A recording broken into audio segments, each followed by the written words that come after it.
Hello दोस्तों, आप सभी का एक बार फिर से स्वागत है आपके अपने YouTube चैनल गोले का ज्ञान जीके जी में। और आज के इस वीडियो में हम अयोध्या सिंह उपाध्याय हरिऔध जी के जीवन परिचय के बारे में चर्चा करने वाले हैं। साथ ही साथ अगर आपने अभी तक महादेवी वर्मा, जयशंकर प्रसाद और हजारी प्रसाद द्विवेदी जी का जीवन परिचय नहीं देखा है तो उसे भी आप जरूर देख लीजिएगा। और अगर आपने अयोध्या सिंह उपाध्याय हरिऔध जी से संबंधित उनका परिचय और रचनाओं का वीडियो नहीं देखा है तो वो भी आप जरूर देख लें। उससे आपको उनका जीवन परिचय लिखने में बहुत ज़्यादा सहायता मिलेगी, तो उसको भी आप जरूर देख लें। लिंक आपको डिस्क्रिप्शन में मिल जाएगी या फिर आप चैनल पर जाकर प्लेलिस्ट भी चेक कर सकते हैं। तो चलिए दोस्तों शुरू करते हैं। तो जैसा कि आप सभी लोग जानते हैं कि पेपर में आपको लेखक से संबंधित या तो जीवन परिचय लिखना पड़ता है या फिर साहित्यिक परिचय, और साथ ही साथ लेखक की रचनाएं भी लिखनी पड़ती है। तो यहाँ पर हम शुरुआत करते हैं अयोध्या सिंह उपाध्याय जी के जीवन परिचय से।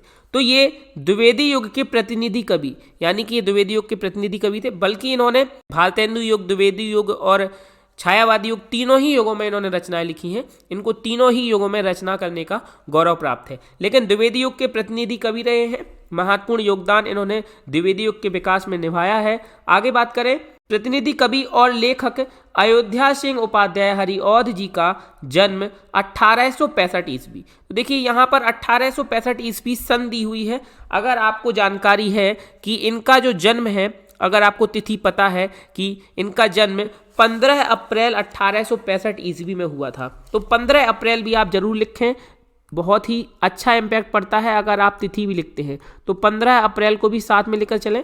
तो 15 अप्रैल 1865 ईस्वी में इनका जन्म उत्तर प्रदेश के आजमगढ़ जिले के निजामाबाद नामक स्थान पर हुआ था। तो 15 अप्रैल आप जरूर से याद रखें, और अगर आपको नहीं पता है तो कॉपी में नोट डाउन कर लें। इसके अलावा आपने अगर अभी तक अयोध्या सिंह उपाध्याय हरिऔध जी का रचना और परिचय से संबंधित वीडियो है वो नहीं देखा है तो उसको देख लीजिए, वहां पर आपको सारी तिथि वगैरह मिल जाएगी। तो इनका जन्म 15 अप्रैल 1865 ईस्वी में उत्तर प्रदेश के आजमगढ़ जिले में निजामाबाद नामक स्थान पर हुआ था। उनके पिता का नाम पंडित भोला सिंह उपाध्याय, तो पिता का नाम क्या था? पंडित भोला सिंह उपाध्याय, तथा माता का नाम रुक्मिणी देवी था। तो माता और पिता का नाम आपको याद में रख के चलना है। मैंने कई बार बताया है कि जब आप जीवन परिचय लिख रहे हैं तो जन्म की तिथि, जन्म का स्थान, पिता का नाम, और इनका अगर कुछ बचपन का नाम रहा है तो वो भी लिखिए। माता का नाम अगर आपको पता है तो बहुत अच्छी बात है। इनकी प्रारंभिक शिक्षा, यही आपका क्रम होना चाहिए जीवन परिचय लिखते समय। तो आगे दिया है कि इन्होंने स्वाध्याय से ही हिंदी, संस्कृत, फारसी और अंग्रेजी भाषा का अच्छा ज्ञान प्राप्त कर लिया था। तो आप भाषाओं को प्रयोग कर सकते हैं। लगभग हर एक जीवन परिचय में आप इस प्रकार की लाइन डाल सकते हैं, चाहे आप किसी का भी जीवन परिचय लिख रहे हो। हर एक लेखक को हिंदी, संस्कृत, फारसी, अंग्रेजी भाषाओं का अच्छा ज्ञान होता है, तब वो रचनाएं करते हैं। तो ये लाइनें कुछ ऐसी होती हैं जो आप हर एक लेखक के जीवन परिचय में डाल सकते हैं। आगे बात करें तो वकालत की शिक्षा पूर्ण कर इन्होंने लगभग 20 वर्ष तक कानूनगो के पद पर कार्य किया। तो 20 वर्ष तक इन्होंने कानूनगो के पद पर कार्य किया, वकालत की शिक्षा पूरी की, किंतु इनके जीवन का ध्येय अध्यापन था। तो इनका जीवन का कार्य क्या था? ये पढ़ाना चाहते थे, अध्यापन करना चाहते थे, एक शिक्षक बनना चाहते थे। इसलिए इन्होंने काशी हिंदू विश्वविद्यालय में अवैतनिक रूप से अध्यापन कार्य किया। अब यहाँ पर देखिए, अवैतनिक रूप से यानी बिना किसी वेतन को लिए इन्होंने अध्यापन कार्य किया। इतना ज़्यादा इनका रुझान अध्यापन की ओर था कि इन्होंने काशी हिंदू विश्वविद्यालय में अवैतनिक रूप से अध्यापन कार्य किया। यहाँ से अवकाश ग्रहण करने के पश्चात ये आजमगढ़ में रहकर रचना कर्म से जुड़े रहे। यानी यहाँ से इन्होंने अवकाश ग्रहण किया, यहाँ से छुट्टी पाई, और उसके बाद ये आजमगढ़ में रहे और यहाँ से इन्होंने रचना कार्य किया, रचना कर्म में जुड़े रहे, यानी रचनाएं करते रहे। और इनकी जो रचना है प्रिय प्रवास, तो देखिए प्रिय प्रवास के बारे में आप लोगों को जानकारी होनी चाहिए कि प्रिय प्रवास खड़ी बोली हिंदी का प्रथम महाकाव्य था। खड़ी बोली हिंदी का प्रथम महाकाव्य था, और उस पर इन्हें, उसके लिए, प्रिय प्रवास के लिए इन्हें हिंदी के सर्वोत्तम पुरस्कार मंगला प्रसाद पारितोषिक से सम्मानित किया गया। यानी प्रिय प्रवास पर इनको मंगला प्रसाद पारितोषिक पुरस्कार मिला, और जो है जो प्रिय प्रवास था वो खड़ी बोली हिंदी का प्रथम महाकाव्य माना जाता है। इनको कवि सम्राट भी कहा जाता है अयोध्या सिंह उपाध्याय हरिऔध जी को,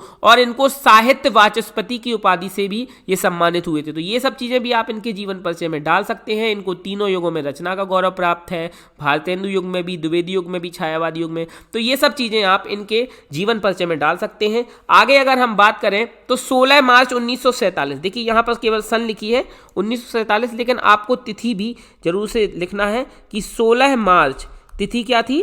16 मार्च तिथि थी। तो 16 मार्च 1947 ईस्वी में इनका देहावसान हो गया। कहाँ पर हुआ? तो इनका देहावसान निजामाबाद में ही हुआ। तो अगर आप स्थान भी लिख देते हैं तो थोड़ा सा आपका लिखने का तरीका अच्छा लगता है। तो निजामाबाद में हुआ। कहाँ पर हुआ? निजामाबाद में ही इनका जो है देहांत हो गया, स्वर्गवासी हो गए 16 मार्च 1947 ईस्वी में। तो ये था इनका जीवन परिचय। तो जीवन परिचय में मैंने हर बार बताया कि आपको उनका जन्म की तिथि, जन्म का स्थान, माता का नाम, अगर पिता का नाम जरूरी है, अगर आप माता का नाम पता है तो अच्छी बात है, प्रारंभिक शिक्षा, भाषाओं का ज्ञान, इनको मिलने वाली उपाधियां, इनके द्वारा किए गए महत्वपूर्ण कार्य, इनके द्वारा लिखी गई किसी ऐसी रचना जिस पर इनको पुरस्कार मिला हो। तो ये सभी चीज़ें आप इसी क्रम में आप अपने जीवन परिचय लिखते समय ध्यान में रख सकते हैं।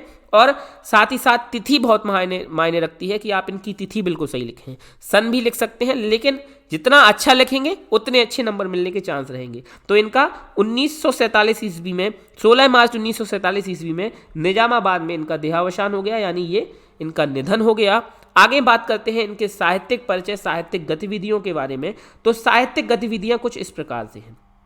देखिए, साहित्यिक परिचय, साहित्यिक गतिविधियों के बारे में चर्चा करते हैं। तो प्रारंभ में हरिऔध जी ब्रज भाषा में काव्य रचना किया करते थे। तो किस भाषा में रचना करते थे? ब्रज भाषा में। साहित्यिक परिचय लिखते समय आपको इन्हीं बातों का ध्यान रखना है। देखिए, साहित्यिक परिचय में आप ये भी डाल सकते हैं, कवि सम्राट कहा जाता है, साहित्य वाचस्पति की इनको उपाधि मिली है। साथ ही साथ ये जो प्रिय प्रवास के लिए मंगला प्रसाद पारितोषिक पुरस्कार मिला, ये चीजें भी आप साहित्यिक परिचय में डाल सकते हैं। तो जब साहित्यिक परिचय लिख रहे हैं तो जीवन परिचय का 20% डालिए और साहित्यिक परिचय 80% रखिए। और जब जीवन परिचय लिख रहे हैं तो जीवन परिचय का 80% रखिए और साहित्यिक परिचय का 20% रखिए। यानी आप दोनों को एक साथ मिलाकर चल सकते हैं। सभी चीजें उनकी जीवन की ही उपलब्धियां हैं, साहित्यिक उपलब्धियां ही हैं। लेकिन थोड़ा सा लिखते समय ये ध्यान रखिए कि आप ऐसा ना करें कि साहित्यिक परिचय में जीवन परिचय डाल दें और जीवन परिचय में साहित्यिक परिचय डाल दें। साहित्यिक परिचय का मतलब है साहित्यिक उपलब्धियां और जीवन परिचय का मतलब है कि जीवन में किस प्रकार से उन्होंने कैसे संघर्ष करके या उनका जो जीवन का क्रम रहा है, पूरा जीवन काल का जो उनका,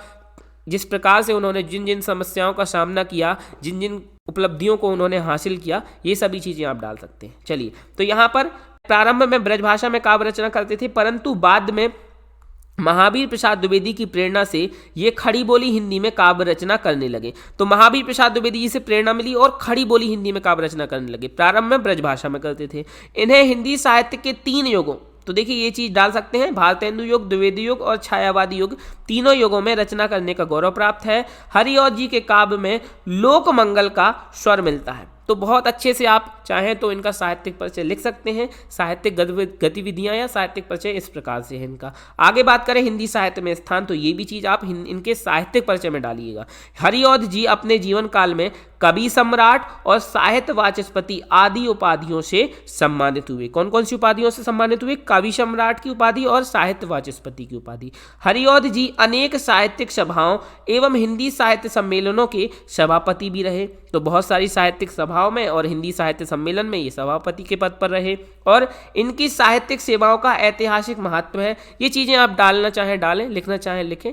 तो कुछ लाइनें ऐसी होती हैं जो आपकी थोड़ा सा जो लिखने का आपका, जैसे अगर आप साहित्यिक परिचय लिख रहे हैं तो थोड़ा सा आपका एरिया बढ़ा देती हैं कि आपने काफ़ी बड़ा लिखा है साहित्यिक परिचय। तो ये उसी प्रकार की लाइन है कि इनकी साहित्यिक सेवाओं का ऐतिहासिक महत्व है, ये युग प्रवर्तक रहे हैं, ये प्रतिभा संपन्न थे, इन्होंने सराहनीय कार्य किया। ये सब चीज़ें आपकी केवल एरिया को बढ़ाती हैं आपके आंसर लिखने की। आगे, निसंदेह ये हिंदी साहित्य की एक महान विभूति हैं, इसलिए निराला जी ने इन्हें हिंदी का सार्वभौम कवि कहा है। तो ये लाइन आप बिल्कुल याद रखें कि निराला जी ने इन्हें हिंदी का सार्वभौम कवि कहा है। इन लाइनों से क्या होता है कि जो आपके कॉपी चेक करने वाले सर होते हैं वो काफ़ी अट्रैक्ट होते हैं कि हाँ, आपको काफ़ी कुछ जानकारी है अयोध्या सिंह उपाध्याय हरिऔध जी के बारे में। आगे बात करें इनकी कृतियों की, तो ये था इनका जो है साहित्यिक परिचय था, कवि सम्राट वगैरह, साहित्य वाचस्पति वगैरह, ये सभी चीज़ें आप इनके साहित्यिक परिचय में डालें। साथ ही साथ ये भी डाल दें कि प्रिय प्रवास नामक खड़ी बोली का इन्होंने महाकाव्य, हिंदी का प्रथम महाकाव्य लिखा है और उसके लिए इनको मंगला प्रसाद पारितोषिक पुरस्कार मिला है। तो ये चीज़ें आप साहित्यिक परिचय में डाल सकते हैं, क्योंकि देखिए आपको या तो जीवन परिचय आएगा या साहित्यिक परिचय आएगा, तो दोनों का कॉम्बिनेशन बनाकर आप इतना अच्छा लिख सकते हैं कि जिससे आपको पूरे में पूरे अंक मिल जाएंगे। तो कृतियों की बात करें अगर, तो हरिऔध जी की जो कृतियाँ हैं वो है कि हरिऔध जी की 15 से अधिक लिखी रचनाओं में 3 रचनाएं विशेष रूप से उल्लेखनीय है। कौन कौन सी? प्रिय प्रवास, पारिजात तथा वैदेही वनवास। तो ये 3 रचनाएं जो हैं बहुत ज़्यादा विशेष रूप से उल्लेखनीय है। प्रिय प्रवास खड़ी बोली में लिखा गया पहला महाकाव्य, जैसा अभी हमने चर्चा की है कि हिंदी का प्रथम महाकाव्य है, खड़ी बोली में लिखा गया। और पारिजात जो है वो स्फुट गीतों का संकलन है। तो ये कुछ अगर आप क्लिष्ट ना करना चाहें भाषा को तो बच सकते हैं इन चीज़ों को लिखने से, केवल आपको कृतियाँ भी लिखना चाहें तो लिख सकते हैं, कौन कौन सी रचनाएं इन्होंने लिखी हैं, जरूरी नहीं है कि आप उनका वर्णन करें, ठीक है। तो यहाँ पर आगे बात करें तो वैदेही वनवास जो है उसमें राम के राज्याभिषेक के बाद सीता के वनवास की करुण कथा का वर्णन है। अगर याद रहता है तो जरूर लिख दीजिएगा, अच्छा इंप्रेशन जाएगा, लेकिन अगर नहीं याद रहता तो कोई जरूरी भी नहीं है। इसके अतिरिक्त रस कलश रीतिकालीन शैली में ब्रजभाषा में रचित ग्रंथ है और प्रबंध काव्यों के अतिरिक्त इनकी मुक्तक कविताओं के अनेक संग्रह जैसे कि चोखे चौपदे, चुभते चौपदे, पद्य पिशून, ग्राम गीत, कल्पलता आदि उल्लेखनीय है। तो कौन कौन सी रचनाएं इनकी पता चली हमें? प्रिय प्रवास, पारिजात, वैदेही वनवास, रस कलश, चोखे चौपदे, चुभते चौबते, पद्य पिशून, ग्राम गीत, कल्पलता, ये सभी रचनाएं इनकी हमें पता चली। तो आप चाहें तो 1 2 3 करके क्रम के साथ भी लिख सकते हैं, और अगर आप वर्णन करके लिखना चाहते तो वैसे भी लिख सकते हैं। आगे अगर नाट्य कृतियों की बात करें तो इनकी नाट्य कृतियां हैं प्रद्युम्न विजय और रुक्मिणी परिणय, ये दोनों इनकी नाट्य कृतियां हैं। और उपन्यास की बात करें तो प्रेम कांता, ठेठ हिंदी का ठाठ और अधखिला फूल, ये इनके उपन्यास हैं। उपन्यास काफ़ी इनके प्रसिद्ध हुए हैं। तो इस प्रकार से आप 1 2 3 करके क्रम से भी लिख देंगे, कोई दिक्कत नहीं है। चलिए आगे हम इनका संक्षिप्त परिचय देख लेते हैं लास्ट में कि इनका संक्षिप्त परिचय किस प्रकार से रहेगा। संक्षिप्त परिचय अगर आप लोगों ने तैयार कर लिया तो आराम से आप इनका जीवन परिचय लिख सकते हैं। संक्षिप्त परिचय ही पढ़ना चाहिए क्योंकि आपको जीवन परिचय और साहित्यिक परिचय स्वयं की भाषा में लिखना है। तो देखिए इनका जो नाम था वो था अयोध्या सिंह उपाध्याय हरिऔध, और इनका जो जन्म है वो 1865 के अलावा आप इनको साथ में 15 अप्रैल भी याद रखें, 15 अप्रैल 1865 ईस्वी। तो आपको पूरा याद रख के चलना है ताकि नंबर पूरे में पूरे मिले। तो 15 अप्रैल 1865 ईस्वी में निजामाबाद उत्तर प्रदेश में इनका जन्म हुआ। इनकी माता का नाम था श्रीमती रुक्मिणी देवी, पिता का नाम था पंडित भोला सिंह उपाध्याय। आगे इनकी शिक्षा के बारे में अगर हम चर्चा करें तो इनकी जो शिक्षा है वो स्वाध्याय से हुई। इन्होंने हिंदी, अंग्रेजी, फारसी और संस्कृत भाषा का अच्छा ज्ञान इन्होंने स्वाध्याय से ही प्राप्त किया। स्वाध्याय मतलब स्वयं के अध्याय से। इनकी कृतियों की अगर हम बात करें तो इनकी कृतियों में इनके काव्य संग्रह हैं प्रिय प्रवास, वैदेही वनवास, रस कलश जो कि एक प्रबंध काव्य है। इसके अलावा चोखे चौपदे, चुभते चौपदे, पद्य पिशून, ग्राम गीत, कल्पलता जो कि एक मुक्तक काव्य है, और इनके उपन्यास हैं प्रेम कांता, ठेठ हिंदी का ठाठ, अधखिला फूल। तो ये सभी रचना इनके काव्य संग्रह, इनके उपन्यास आप जरूर से याद रखें क्योंकि आपको कृतियां लिखने में आसानी हो जाती है। इनके नाटक हैं प्रद्युम्न विजय, रुक्मिणी परिणय आदि। तो ये इनके नाटक रहे हैं। आगे अगर हम इनकी उपलब्धियों की बात करें तो इन्हें हिंदी साहित्य सम्मेलनों के सभापति के पद पर इन्होंने कार्य किया है, और ये कवि सम्राट के नाम से जाने जाते हैं। इनको कवि सम्राट की उपाधि प्राप्त है, साहित्य वाचस्पति की उपाधि प्राप्त है, और इसके अलावा प्रिय प्रवास पर मंगला प्रसाद पारितोषिक पुरस्कार। तो मंगला प्रसाद पारितोषिक पुरस्कार को भी आप याद रखेंगे कि इनको प्रिय प्रवास के लिए मंगला प्रसाद पारितोषिक पुरस्कार प्राप्त हुआ। तो ये चीज भी आप ध्यान में रखकर जरूर चलिएगा। तो ये था अयोध्या सिंह उपाध्याय हरिऔध जी से संबंधित जीवन परिचय, साहित्यिक परिचय और उनकी रचनाओं का वीडियो।